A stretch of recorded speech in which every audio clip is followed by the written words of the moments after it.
Les partis politiques suivants ont été retenus pour prendre part aux élections législatives du 8 janvier 2023 au Bénin. Il s'agit de 1. Bloc républicain, BR. 2.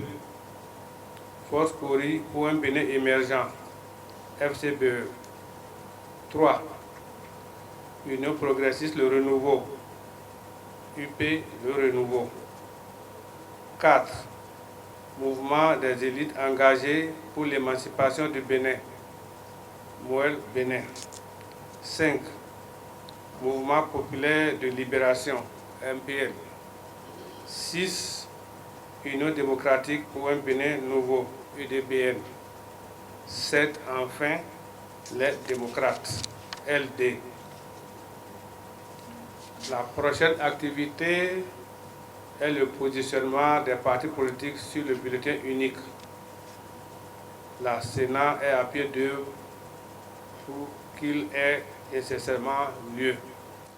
Au terme de l'article 41 du Code électoral, la Sénat, après la réception des dossiers de candidature, dispose d'un délai de 8 jours après la délivrance du récépissé provisoire pour statuer sur la validité des candidatures. En application de cette prescription légale, la Sénat, du 3 au 10 novembre dernier, a procédé à l'étude et à l'examen de conformité, de recevabilité et de validité des dossiers de chaque parti en lice. Dès la fin de cette étude, le Conseil électoral de la Sénat, après délibération, a fixé à cette phase chaque parti politique sur son sort relativement à la complétude et à la nature des pièces constitutives de leur déclaration de candidature.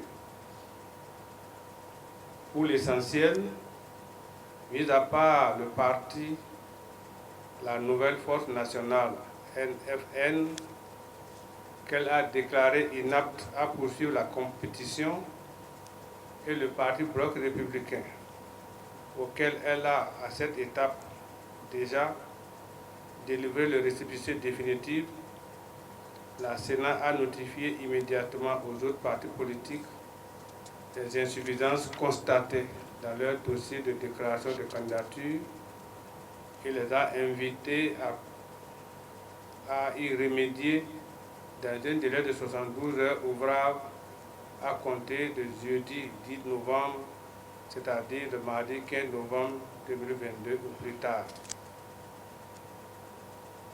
Les partis destinataires des observations qui pourraient entraver leur participation aux prochaines joutes électorales ont dépêché leurs membres auprès de la séance pour apporter les corrections nécessaires qui ont fait l'objet de prise en compte par les services compétents et de délibération par le Conseil électoral.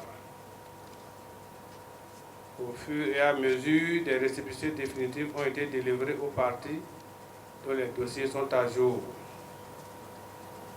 On ne peut passer sous silence le recours dont a été saisie la Cour constitutionnelle.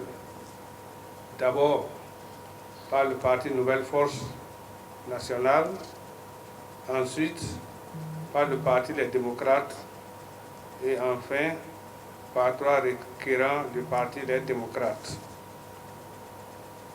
Il en résulte des différentes décisions rendues par la haute juridiction suite à ces recours, des corrections nécessaires apportées par les partis et des délibérations de la Sénat